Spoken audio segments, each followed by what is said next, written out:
All right, good evening, morning, afternoon, again, whenever it is that you're hearing this. As promised from my video yesterday, I was going to talk a little bit today about Stoicism. I'm planning on doing two videos.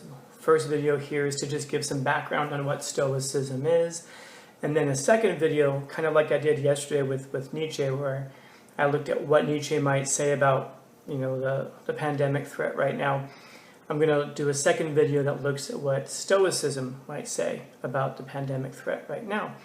So again, everything geared towards the idea that philosophy is something that we actually apply to real life. And so you could probably title this video Stoicism, which is the art of life, as it was said by Epictetus, who was a famous Stoic philosopher. Remember that philosophy for these folks is not something that's just words, word salad, or words fighting against other words, but it's supposed to be something that we can apply and use in our daily lives. So first off, I'll talk about what Stoicism is not, and then I'll talk about a bunch about what it is. So Stoicism, first off, is not unfeeling, unemotional kind of approach to situations. If you use the word Stoic today, that's typically what it means. If you refer to somebody as Stoic, you're saying that they are kind of non-emotional or not emotionally connected to situations. That's not what it is. Instead, Stoicism is tranquility in hardship, meaning that when you find yourself in a difficult situation, it's to be tranquil. To be tranquil means to be absent of negative emotions, things like fear and grief. Instead, it's going to be the presence of positive emotions, things like joy, so that even in a hardship, even in a difficult situation like we're going through right now in the world, there's joy present, and we don't harp on the grief and on the anxiety. Its central tenet is that misery comes from staking our happiness on things that we cannot control. And when that happens, that means that happiness is outside of our control. So instead, we need to focus on things that are inside of our control. So even when situations like what's happening right now in the world are outside of our control, what is within our control is how it is that we respond to those things. So Stoicism is going to focus on how it is that we respond to difficult situations, towards a practical living.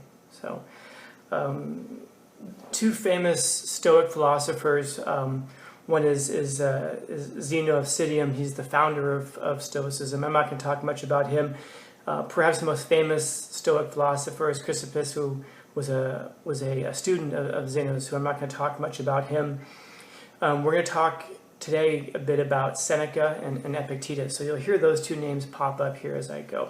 So Stoic philosophy generally focuses on three avenues or three areas of philosophy: logic, physics, and ethics. And it's ethics that we're going to be most concerned with here. Essentially by ethics, what I mean is how it is that one should live.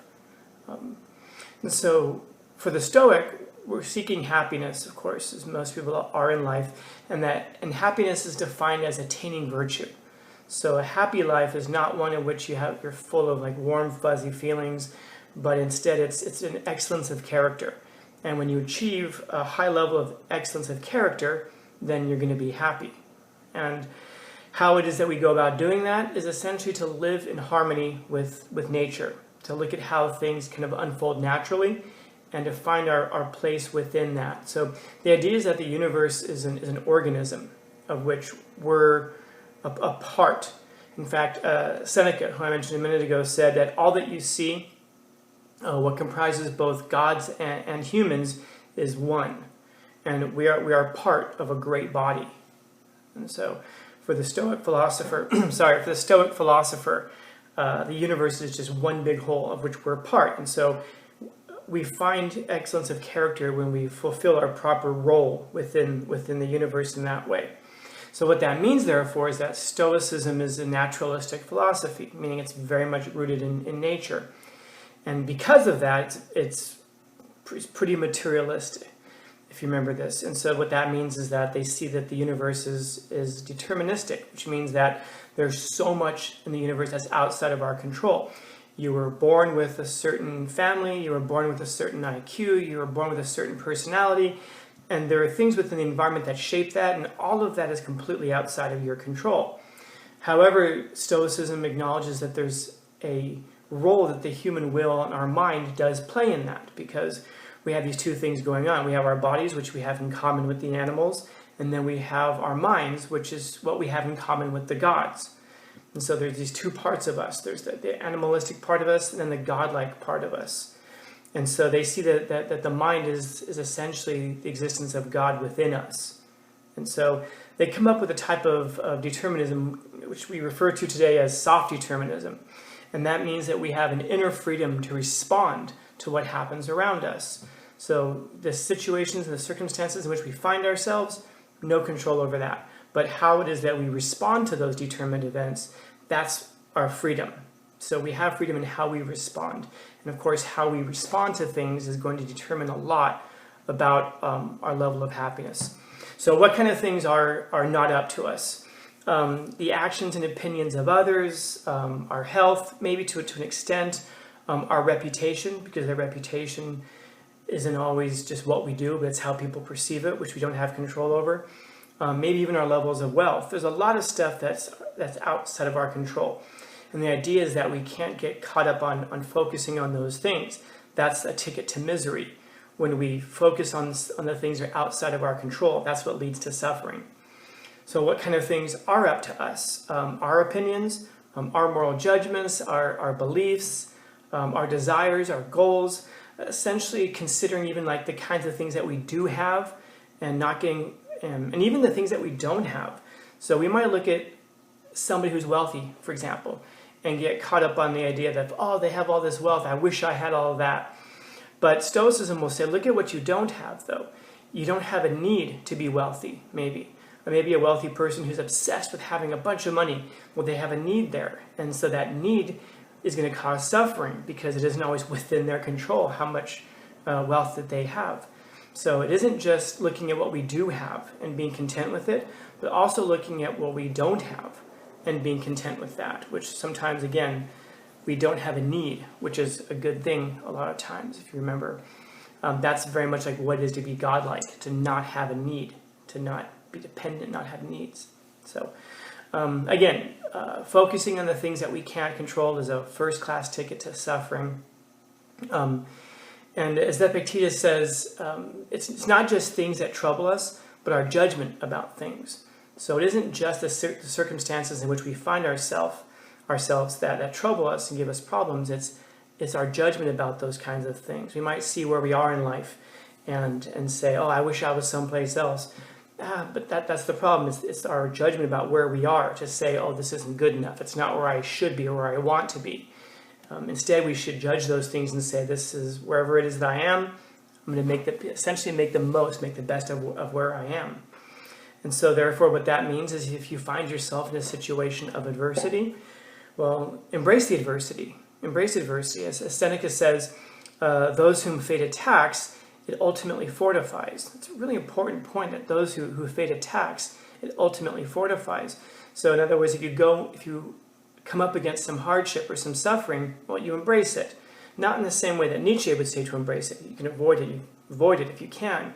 Nietzsche says attack it. Stoicism is more like if you can't avoid it, then you deal with it. But understand that the situation that you're finding yourself in is making you better because it's adversity, but it's strengthening you because whatever, it'll fortify you. So that's essentially the background of it. So now how to apply this? How is it that we be a Stoic? So how to be a Stoic? One of them is to live in the present and accept the future. It's kind of a dark thing, but it's an important thing. So for example, you fall in love with somebody. Then you have to immediately start thinking about, well, what happens when this ends? Because it's going to end in some way. Either a breakup, or you die, or that person dies. And so right from the beginning, embrace that.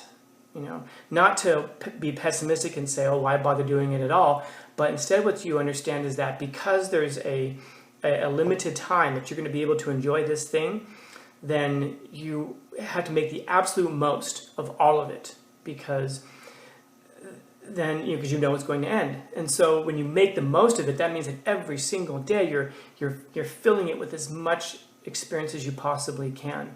And so it's kind of like that with life. Understand that life is going to end at some point. That doesn't have to be pessimistic. What that therefore can mean is that you should fill up every day with as much experience as possible, and as many of the positive things as possible that you can.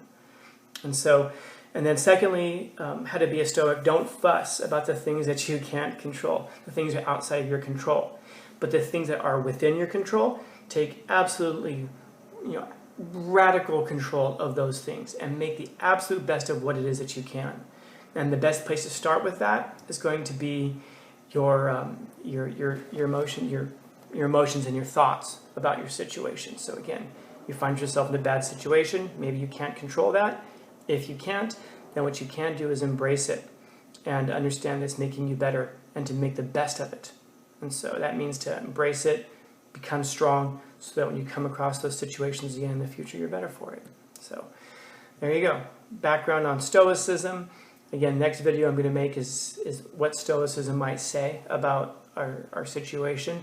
But I don't know, think about it before you see the next one where I explain how it is that we can apply Stoicism to our current situation. Think about how it is that somebody who believes these things could apply it. So something useful for you. So again, hope you're staying well, hope you're staying healthy, and I hope to see you all very soon. Questions, comments, concerns, complaints, criticisms, critiques in the comments section down below. So see you soon.